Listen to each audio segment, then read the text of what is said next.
Fala pessoal, boas-vindas a mais uma análise. Hoje a gente vai mergulhar de cabeça nos registros da história, mas não daquele jeito chato. Imagina que a gente está lendo as notas de atualização, a lore do maior servidor multiplayer que já existiu, a Idade Média. Para quem está focando nos vestibulares, dominar esses eventos não é só decoreba, é literalmente dominar a mecânica do jogo. Então, bora descobrir juntos como esse mundo complexo realmente funcionava? Saca só o nosso menu principal, o roteiro do patch de hoje. Primeiro, o reboot do servidor romano. Depois, o Survival Mode, que é o nosso feudalismo. Em seguida, vamos ver as classes e a grande guilda. O tópico 4 é a expansão, com a Baixa Idade Média, e a gente fecha com o boss final, o temido século XIV. Beleza, vamos direto para a primeira fase, o reboot do servidor romano. Tudo começa num momento de caos absoluto. Imagina que o colossal Império Romano deu um crash irreversível. A partir de 476 d.C., o mapa da Europa Ocidental precisou ser reconfigurado do zero. Olhando para essa linha do tempo, a gente vê exatamente o uptime da Idade Média. É um milênio inteiro de história, dividido entre a Alta e a Baixa Idade Média, que vai se arrastar até o encerramento desse servidor medieval em 1453, com a famigerada queda de Constantinopla. Essa é a base de tempo que a gente precisa ter em mente para os exames, tá? E já vamos começar derrubando uma fake lore clássica aqui. Vocês já devem ter ouvido falar em Idade das Trevas, né? Esquece isso. Durante muito tempo, venderam a ideia de que a época foi só de ignorância e estagnação. Mas, na real, foram os pensadores renascentistas lá na frente, tipo Petrarca, que deixaram essas avaliações negativas de propósito. Eles queriam valorizar a própria época, tratando o passado como uma escuridão. A Idade Média, na verdade, tinha sistemas próprios, dinâmicos e absurdamente sofisticados. O que nos leva para a fase 2, Survival Mode, o nosso famoso feudalismo. Entrando na Alta Idade Média, o mapa da Europa vira puro modo de sobrevivência. Sem a proteção das legiões de Roma e com a quebra das rotas seguras, as grandes cidades foram simplesmente abandonadas. O sistema econômico travou de vez. Então o que a galera fez? As pessoas empobrecidas fugiram em massa para o campo. Isso estabelece o loop básico de gameplay dessa era, a ruralização e o feudalismo. Basicamente, as pessoas trocavam a própria liberdade e o suor por um prato de comida e a proteção atrás das muralhas de um grande senhor de terras. E presta muita atenção nessa parte porque isso despenca em prova. A economia da época era dura. Os servos não pagavam um aluguel com moedinhas de ouro, não. Eles pagavam cumprindo missões diárias obrigatórias, que eram os tributos. A gente tem a corveia, que exigia trabalho gratuito alguns dias por semana lá nas terras exclusivas do senhor. A talha, que era a obrigação de entregar grande parte de tudo que eles colhiam, e a banalidade, que funcionava como um pedágio, uma taxa, para poder usar os equipamentos do feudo, tipo os fornos e os moinhos. Um modelo de exploração impecável para os nobres. Aí a gente pensa, como é que esse mundo todo fragmentado e cheio de feudos isolados não desmoronou de vez? A resposta é o maior sistema de alianças daquele período, a vassalagem. Era um acordo político blindado. Um rei ou um nobre mais poderoso, o suzerano, concedia um pedaço de terra, o feudo. Em troca, o nobre que recebia, o vassalo, jurava lealdade absoluta, ajudava na justiça e, principalmente, garantia apoio militar. Era literalmente uma teia de dependência armada que mantinha a política conectada. E no panorama geral dessas alianças, a primeira grande facção que realmente conseguiu construir um império de sucesso no Ocidente medieval com esse sistema foram os francos. O destaque absoluto aqui vai para a dinastia carolíngia, liderada por ninguém menos que Carlos Magno.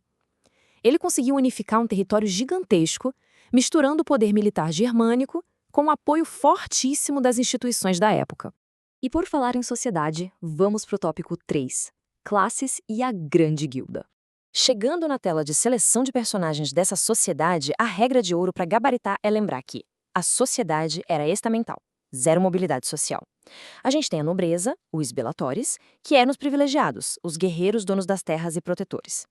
O clero, os oratores, que lidavam com a função intelectual e religiosa. E a base gigante que segurava tudo isso nas costas, os camponeses ou laboratores. Eles trabalhavam incansavelmente e pagavam os impostos. Nasceu numa classe, morre nela. Simples e brutal. Mas quem é que validava uma regra tão inflexível? Era o administrador supremo do servidor, a Igreja Católica. Dona de terras monumentais e com uma influência capaz de dobrar reis, a Igreja sustentava toda a estrutura ideológica da parada. Ela mandava real de que essa divisão entre os que rezam, os que lutam e os que trabalham era uma ordem direta de Deus. Ou seja, questionar e bater de frente contra a divisão social não era só ser contra a lei, era um pecado. Enquanto a Europa Ocidental consolidava esse sistema pesado, as bordas do mapa estavam fervendo com conflitos épicos. O surgimento do islamismo lá no século VII quebrou de vez os velhos eixos de comércio entre o Oriente e o Ocidente. Os muçulmanos se expandiram numa velocidade absurda, dominaram a Península Ibérica e só não avançaram mais pela Europa porque trombaram com Carlos Martel em 732, na famosíssima Batalha de Poitiers. Para combater esse avanço e, claro, expandir riquezas, a Igreja deu start nos maiores eventos globais do período, as Cruzadas. Convocadas pelo Papa Urbano II em 1095, a gente está falando de 9 expedições militares gigantescas. A justificativa principal era recuperar Jerusalém, o que, no fim das contas, fracassou a longo prazo. Mas essas expedições reabriram as antigas rotas de contato com o Oriente e marcaram uma radicalização fortíssima da Igreja, que logo na sequência estabeleceu a Inquisição. As coisas começam a acelerar agora. Vamos para o tópico 4. Expansão. A Baixa Idade Média. Com esses novos contatos comerciais, o jogo inteiro se transforma no século XI. Olha a diferença absurda. A Alta Idade Média era aquele isolamento rural total, focado só na sobrevivência. Já a Baixa Idade Média chega para quebrar esse padrão. Novas técnicas no campo começaram a gerar excedente agrícola, começou a sobrar comida. E com isso, a moeda volta a circular com força, os feudos deixam de ser autossuficientes e a gente vê um verdadeiro renascimento urbano e comercial rasgando a Europa. A lógica econômica simplesmente virou de cabeça para baixo. Se tem alimento sobrando, a população dispara. As pessoas não precisavam mais ficar presas na terra para não morrer de fome. E um imenso êxodo rural começou a rolar. Os antigos servos fugiam das propriedades para repovoar os novos centros urbanos, os chamados burgos. O comércio lá pulsava e oferecia profissões novas e oportunidades que simplesmente não existiam no ápice do feudalismo. Então, a engrenagem estava girando, o comércio bombando, as cidades crescendo, tudo parecia perfeito, apontando para um progresso eterno. E é justamente aí que surge a pergunta de ouro de qualquer prova. Como é que um sistema em plena expansão sofre uma pane sistêmica e desmorona quase do dia para a noite? A resposta está na nossa fase 5, o boss final, o século XIV. Pessoal, o século XIV foi o evento de aniquilação do sistema feudal. É um combo devastador em 4 atos. Primeiro, as inovações agrícolas falharam e a Europa enfrentou uma fome generalizada. Logo na sequência, pegando carona justamente nas novas rotas de comércio, chegou a peste negra. A peste bubônica simplesmente dizimou 1/3 da população inteira. Para piorar a situação, guerras intermináveis espalharam destruição por todo canto. O resultado? Camponeses e trabalhadores levados ao limite extremo da miséria explodiram em violentas revoltas contra os nobres. Essa crise colossal praticamente limpou o mapa, forçando o sistema a rodar novas regras.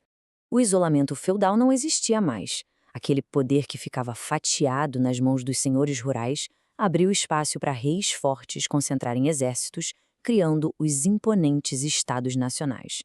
E a economia também girou a chave.